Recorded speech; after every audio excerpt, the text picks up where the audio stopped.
করেছে, ফেরাউন এসেছে চলে গিয়েছে। ফেরাউন সে কি করেছে সে বিষয়ে যদি বলতেন। পরে বলছি। ফেরাউন এসেছে চলে গিয়েছে।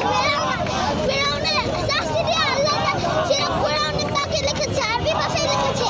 তারপর আজকে যেহেতু আমরা বাঙালি এইটা বাংলাদেশে হয়েছে, আমরা বাংলাদেশকে শান্তি মতন থাকতে চাই। ও বাংলাদেশকে শান্তি মতন থাকতে দেয়নি, এই জন্য সব কিছু পুড়ে ফেলেছে, ধ্বংস করে ফেলেছে। সেজন্য আমরা প্রত্যেকটা পাতায় লিখবো, কোনো পাতা মিস যাবে না যে তার মধ্যে লেখা লাগবে না হাসিনা এসেছিল, হাসিনা আমাদের উপরে অত্যাচার করেছিল, আবু সাইদকে মেরে ফেলা হয়েছে, ভুট্টোকে মেরে ফেলা হয়েছে। সেটা লিখে দেওয়া হবে, সেটা লিখে দেওয়া হবে এবং তাকে লিখে দেওয়া হবে। এই জন্য হাসিনা অনেক খারাপ কাজ করেছে।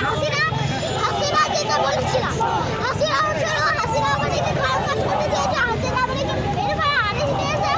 আমার পায়েও লেগেছিল, আমার পায়েগুলো লেগেছিল, ঘুষে গিয়েছিল পুরো অনেক জোরে। এবং আমি জুলাই আন্দোলনে ছিল।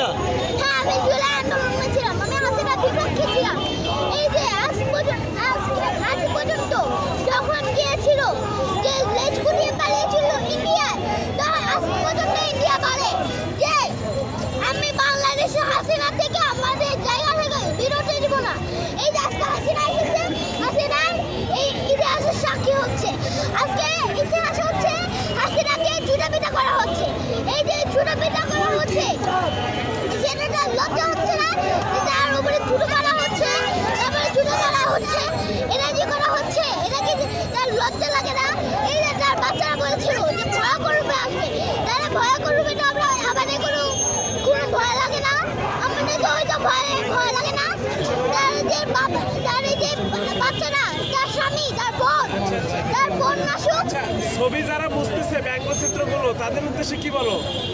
যারা এই যে মুছে ফেলেছিল, যারা ছবিটা মুছে ফেলেছিল তাদের উদ্দেশ্যে কি বলবো? আমি বলছি এই যে তারা মুছে ফেলেছে, ওই তারা যতবার মুছে ফেলবে কোনো লাভ হবে না। মুছে ফেললে যে আমরা রেখে দেবো ওই রকম না। যতবার মুছে ফেলা হবে ততবার আমরা ছবি আঁকবো, ততবার আমরা ওইটা চুনাপিটা করবো আর ছোট ফেলবো, আর কোনো কিছু না।